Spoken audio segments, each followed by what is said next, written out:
Hello and welcome to Media Reporter. My name is Samantha Pownall, and we have an exciting program here for you today. We have Professor Michael Perlin from New York Law School. Thank you for being here. Happy to be here, Samantha. And today he's going to speak to us about juvenile justice issues in the context of international human rights law. So first, Professor Perlin, can you let us know how you became involved in juvenile justice work? Back many years ago, I was a public defender. I always like to tell my students I was a real lawyer for 13 years before I became a teacher. And my first 3 years was a public defender. And typically, in those roles back then, the rookie public defender got the juvenile cases, which is kind of interesting. Sort of the notion, you can't do that much wrong. And of course you can, but that was always the feeling. And I was really struck by these kids who were kept at the, quote, youth house, which was basically a jail for juveniles. And I realized immediately that 90% of them were children of color. They were almost all indigent, and the disparity in the criminal justice system between the haves and the have-nots kind of became clear to me then. I represented juveniles at trials and other matters, and then several years after that, I became director of New Jersey's Division of Mental Health Advocacy, which was a statewide public interest law office to provide legal services for people with mental disabilities. And I represented juveniles who were being hospitalized against their will in that context. And then a few years after that, the United States Supreme Court granted cert on a case called Perlin versus JR that you may or may not have read in common law, in which the Supreme Court, and I think a terrible decision, ruled that juveniles have fewer rights than adults at commitment hearings, which is just mind-boggling. Right. And still is to me, so many years after the fact. And I filed an amicus brief in that case on behalf of our office, sort of very naturalistically explaining how many hundreds of cases we had done representing juveniles and what happened. And the reality was that only having a lawyer there was the only way that we were ever able to get any measure of relief for most of the children we represented. And whereas at first sometimes the parents were kind of affronted, who are you to represent my child, quote, against me? Well, it wasn't against the parent, it was against the state. In virtually every case, as time went on, they became really happy because we were the only ones seeking alternative placements. Right. So many of these children, I say children, and they were as young as 7 and 8, and they went up to late teenagers, were in the hospital because, and this is a phrase you've heard many times since, although it was not used much then, there was no place else for them to go. And sometimes, in fact, there wasn't, but very often, there wasn't any, quote, place for them to go because nobody looked for the place. Right. And what we did was we gave impetus to that. We would contact, I had working with me social workers, psychologists, psychiatric nurses, a whole team of non-lawyers, and they would find placements for a lot of these children so they did not have to be in the state hospital. Right. We also found that for many of these kids, it was a real problem. They weren't getting any education. And actually, I teach civil procedure, and I was talking to my Civ Pro class about this a few weeks ago. One of the best moments of my whole career was this. I had filed a motion of some sort on behalf of my client saying he has a right to education under the New Jersey Constitution. He's not getting it, and someone's got to provide it. And the fact situation was a law professor's dream. He was in a state facility. He was, which was in county number 1. He was committed from county number 2, but his parents were residents of county number 3, right? Does that sound like a civic protest or what? Yeah. Exactly. And I said to the court, I said, Your Honor, the law is clear on this. And he said, Mr. Perlin, this is one of those moments you never forget. He said, Mr. Perlin, you're right. You've already won the case. In fact, feel free to go back to your office and take care of some paperwork. These 4 men, they were all men, are not getting out of this room, meaning his courtroom, until they tell me who's paying for your client. Right. Wow, right? And I was very elated, but my elation quickly sort of evaporated when I realized I asked myself, how many states are there? In how many states are there offices like this? And what are the odds that this is being replicated, this exact fact pattern is replicated in New York and LA and Chicago and Detroit and blah, blah, blah. Right. So, and I mean, and it's one of the reasons that one of the arguments I've always tried to make, one of the positions I've always tried to put forward is the need for dedicated, vigorous, advocacy-focused counsel. Yes. Not just in public defender offices, which is necessary, but in collateral matters representing people representing the other, representing the marginalized, who are locked up, but who are isolated from the mainstream of society. So that was my background. Right. Do you think it's ironic that perhaps the most vulnerable students who get caught up in our criminal justice system have the least protections in juvenile law and in the United States? It's ironic, but I'm not surprised anymore. You know, if you had asked me this question when I was coming out of law school, I would have said, how could that be?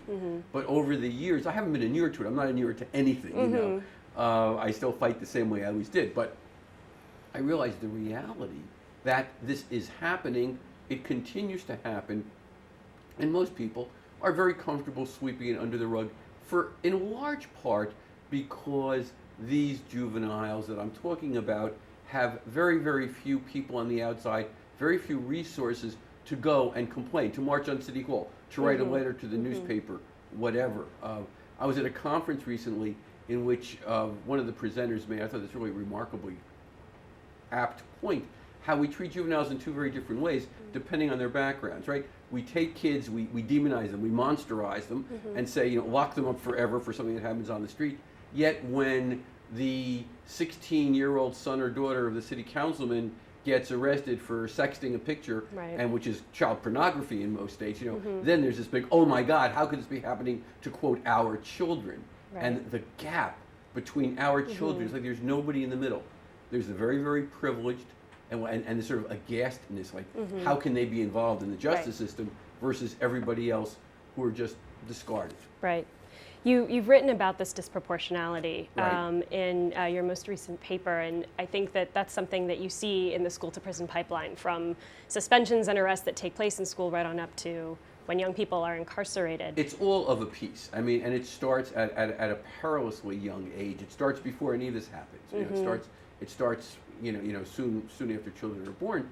The work that I did, I mean, this was an absolutely fascinating conference that I presented this paper, and it's going to be published probably in less than a year. Law reviews take a while to publish. At Texas Tech University in Texas, was on juvenile justice. And what I chose to talk about, to present about, and to write about are these issues. How, number one, well, it's about 2 or 3 issues. Number one, the fact that the U.S. Supreme Court has recently finally become kind of aware that there are issues that juveniles are not just short adults when it comes to the criminal justice system. And there's a series of cases, Roper and Graham and Miller, in which the court says it's unconstitutional to execute a child, it's unconstitutional to have a mandatory life without parole for homicide, and it's unconstitutional to have life without parole for non-homicide. And in doing this, I mean, the court finally has realized that there are different, sort of developmental issues between juvenile minds and adult minds, and that a juvenile's moral culpability is generally not going to be the same as an adult. So that's kind of the wedge. That's where it starts. But there's much more than that. I want to take that, and I think that's what lawyers who do this kind of work need to do. Take a decision and try to push it ahead. To talk about juveniles who are being sent to adult jails and prisons, because the data on what happens there is utterly frightening, and also juveniles, even if they're in juvenile facilities with mental disabilities, which, as you know, is the core of what I do. And then I look at it in this article from 2 different perspectives, from the perspective of international human rights law and from the perspective of therapeutic jurisprudence, and I come to some conclusions. Right. Can you share some of the data that you found about the disproportionality in transfers, for example, for young people from juvenile court to adult court? I mean, there's 2 kinds of transfers. And when I practiced law, which is the 1970s and the 1980s, in New Jersey and a little bit in New York, these transfers did not exist. This is all recent. In some jurisdictions, the prosecutor can ask that a juvenile be bumped up to the adult court. In others, it's absolutely a given. It's mandatory for certain crimes. And in fact, there's these sort of perverse reverse transfer hearings in which a juvenile has to file a motion to seek to be tried as a juvenile. You have that. And what we find is that once a juvenile is transferred to adult court, everything bad goes on. Number one, the recidivism rate of that cohort is far higher than it is for other juveniles. And number 2, the danger that juveniles are in those facilities, the percentage of sexual assault, of suicide attempts, I lay all this out in the paper. It's really frightening, and there's no question. These are all statistically significant. These are not little numbers. These are huge numbers. Right. And I mean, one of the things we need to put on that, really, well, and also in terms of transfers, there's this huge racial disparity. Right. In Illinois, and I see no reason to expect Illinois is different than anywhere else. 15% of all juveniles are in the transfer get transferred, but 85% of that 15% are African American. That's not coincidental. Right. And what you also find when you look at the mental illness and the mental disability numbers are staggering. 60-70% of all juveniles in the juvenile justice system have a serious mental disorder. Right. And I mean, that's something that's utterly disproportionate to the population at large, and they get very, very little treatment. I mean, I think the last case that found a right to treatment for this cohort was back when I was practicing law in the 70s. Most courts say no, there is no such right, and that has all sorts of really catastrophic implications down the road. Also, when you look at when they do get treatment, sometimes it's mistreatment. One of the issues is medication. You know, there's been so much in the paper, oh, everybody needs more medication. In reality, the studies have been that medication is used not as treatment, but as an administrative tool for control. Right. And I quote a judge in the paper, you may remember, who said, the juveniles who appeared before me came in as if they were in a semi-coma. Right, right. You know, and that means they've been drugged so heavily, which also means you can't get a fair trial if you're in a semi-coma, because you can't communicate with your lawyer, you can't help plan your defense, etc. Right. Some of the data that I found in juvenile training facilities, mostly in Louisiana, but also in Mississippi and in Texas and in Ohio, this is not strictly as south of the Mason-Dixon line, are appalling. I don't know if you read that. I mean, girls forced to eat their own vomit, people kept naked, no bathroom facilities. It's the kind of thing that someone would say, oh, come on, you're making this up. But I'm not. I'd like to touch on that, actually. Sure. You mentioned in your article that the Department of Justice investigated these facilities. What's happening now? Not very much. What happens in a lot of these cases, it's a very, very well-orchestrated ballet. The court will enter an order saying, you must do this, and will give defendants X amount of time to do it. Defendants come back and say, we need a little bit of more time. Fine. Actually, I mentioned this in class, 4 hours ago. In 1972, the federal district court in Alabama, in a case called Wyatt versus Stickney, ruled that all patients in Alabama, adult and juvenile, had a right to treatment, and that residents of the facilities for what we now call intellectual disabilities, when called the mentally retarded, had a right to training and rehabilitation. The Fifth Circuit affirmed in 1974. It took from 1974 till 2000 for the state of Alabama to come into compliance. Wow. And this is a case that everybody in the public interest law world was watching very, very carefully. Right. The very best lawyers in the country were involved on the side of the plaintiffs. It took 26 years. And that's really a problem. And I used to teach a course here called Public Interest Litigation. We don't offer it anymore. And I used to say, but think about that when you're representing your clients. Is this going to happen? Right. And how is that even possible, that it could take so long? How is it permissible that this ballet could last for over 2 decades? It's a very difficult question. Alabama would say, well, we have a plan, we're doing this, we're doing that, it's costing money that we don't have, although I think that's not an answer. The plaintiffs push, and every once in a while the federal judge who starts the case, who's really gung-ho, passes away, gets promoted, gets transferred, and the next judge may not want to take this on. These are imposing cases. These are very, very difficult cases to litigate. They are very, very difficult cases to supervise. And, when you have, especially if you've got the power of the state on the other side, that really serves as a pushback. Right. And one of the reasons why, in relative recent years, I am looking more and more to international human rights law is to see, well, maybe here we have some solutions. Right. I keep looking all these years, Samantha, for different ways. And I realize there's sort of so much you can say about the Due Process Clause, so much you can say about the Equal Protection Clause. And then maybe if we look at some other directions, we might have a little bit more power. Right, absolutely. Why is it that you think that the United States has not signed on to the Convention on Rights for Children? Am I getting the acronym right there? Right. As our viewers may know, there are 2 nations in the world that have not: the United States and Somalia. Right. So, I mean, it puts us not in the greatest of company when Right. it comes to being civil rights enforcing. Anything, the very, very conservative members of the Senate believe that anything that, quote, interferes with parents' supervision of their children is presumptively bad. And they've got a lot of weight and a lot of power. I was sure the Convention on the Rights of Persons with Disabilities, which also governs what goes Right. on here, after President Obama signed it 2 years ago, it was endorsed by a bipartisan coalition. Senator McCain was the leader on the Republican side, but there were almost as many Republicans in favor of it as there were Democrats at first, and that really elated me. Saying, well, okay, finally this will get done. Right. We counted our votes, and we thought it was a slam dunk. And as you know, in November, December, it was defeated. And it was defeated because at least half a dozen Republican senators who had promised the leadership, who had looked Bob Dole in the eyes, Dole, who was the vice president under Bush #1, who ran for president, who was injured seriously, I guess, in World War II or in Korea, and who was in a wheelchair now. They stared at him and they said, yes, we're going to vote for him, and they lied. Right. And they absolutely lied. If you go to your computer and you say, and you put in defeat of CRPD, what you find is website after website talking about, well, some talk about, this idea that if we give up any power to the United Nations, it's the end of America. But that's been there since, Right. the Universal Declaration was signed in 1948. But this will, one, end homeschooling, not a word in it about that. Number two, it will allow for abortion on demand, not a word about. This is utter, complete fantasy. It bears no relationship, zero, to anything in reality. But it was enough for these senators. Right. However, a convention can always be brought up again. It's being defeated does not end it. Harry Reid said he has the votes, so we'll see what happens in a couple of months.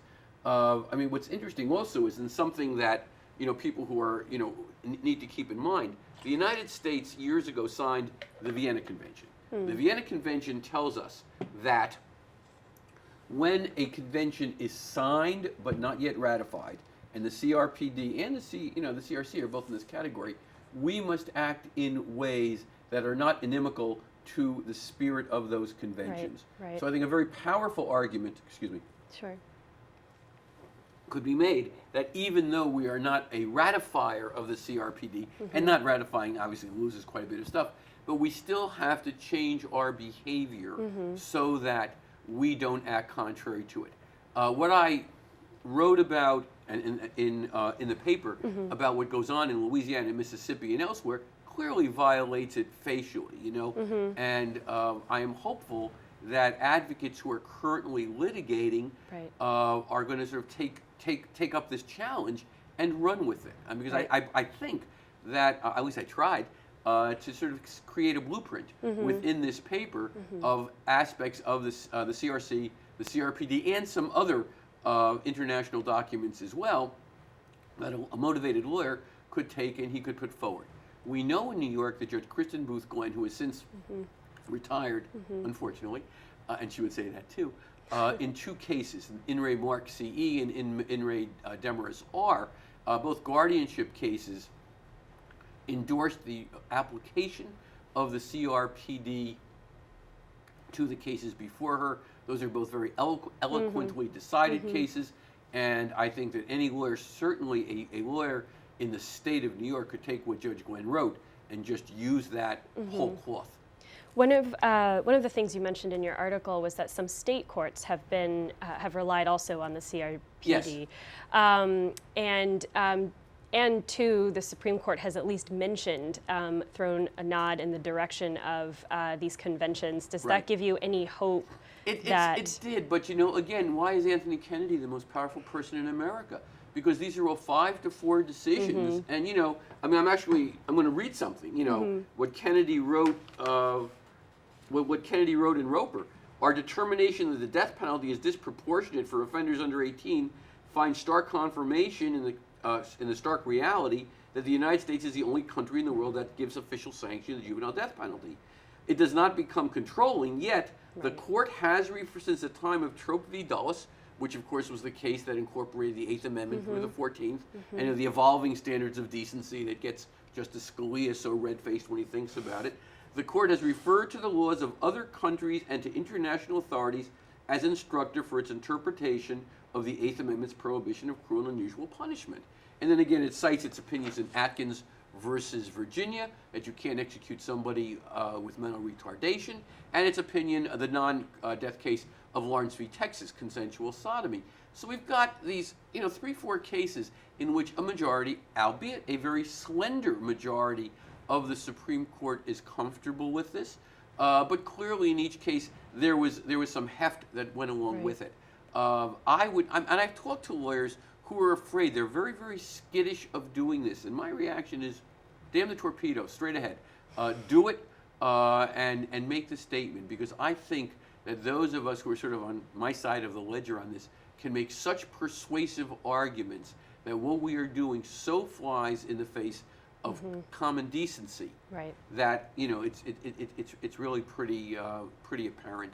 A little bit beyond off the topic of this, I wrote a book that was published 3 months ago called Mental Disability and the Death Penalty, The Shame of the States. And I have a whole chapter in that book on the death penalty in general in international human rights law.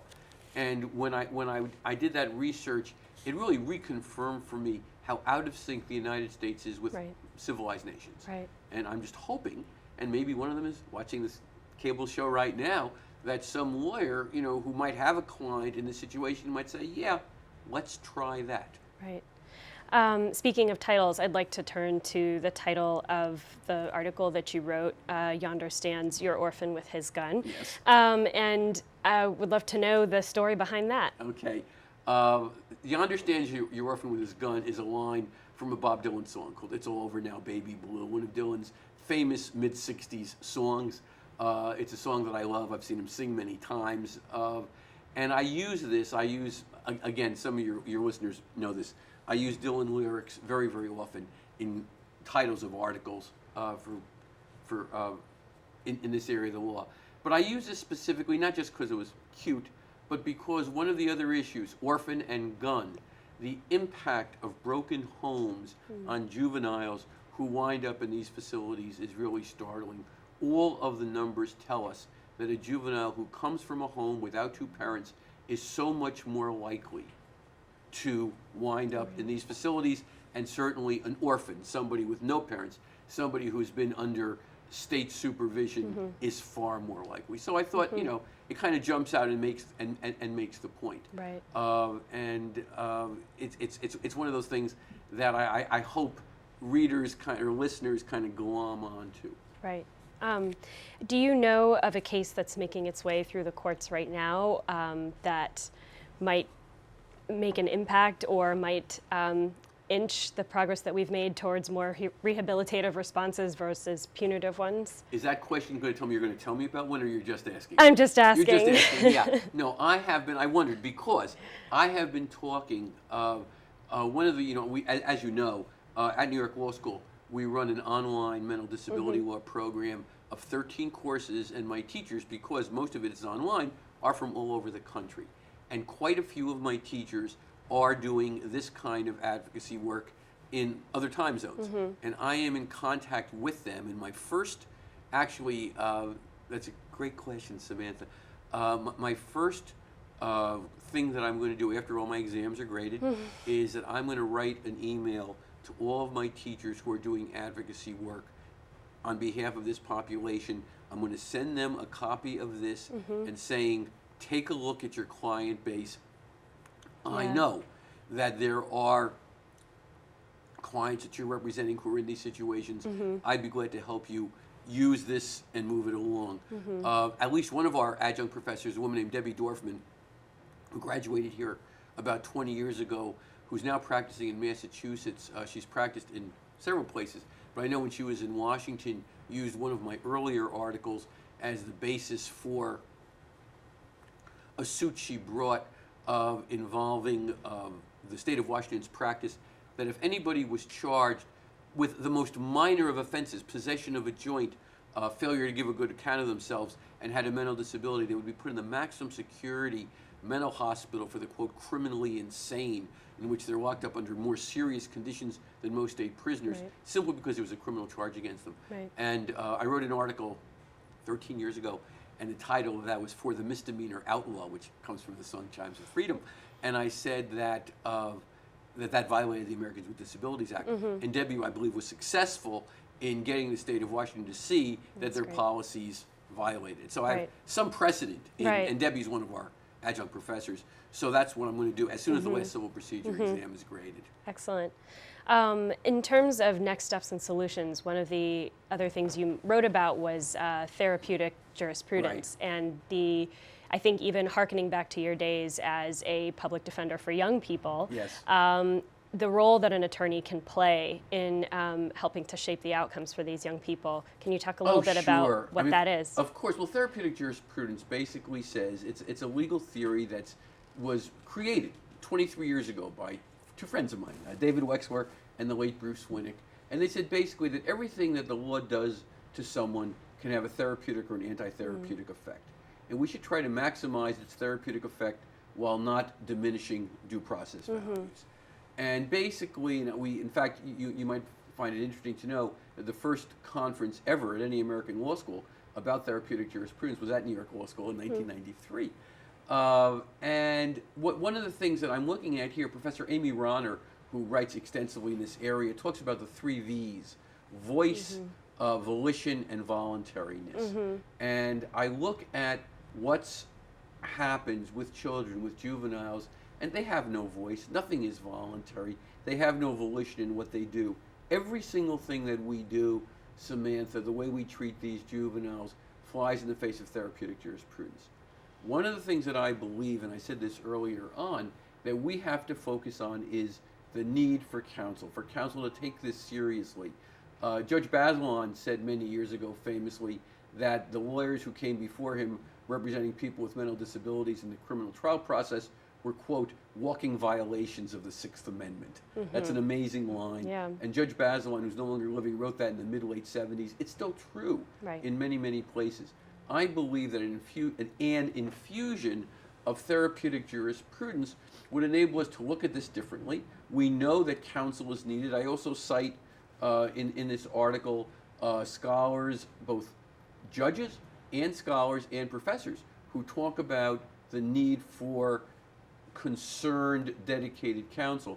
But I believe if these lawyers, A, knew international human rights law, and B, knew therapeutic jurisprudence, they could take these together and make very, very powerful cases to this population. I think that's a wonderful note to end on. We're unfortunately out of time. Thank you so much for being with us here today. Thank you so much. Thank you. Okay, it's a wrap.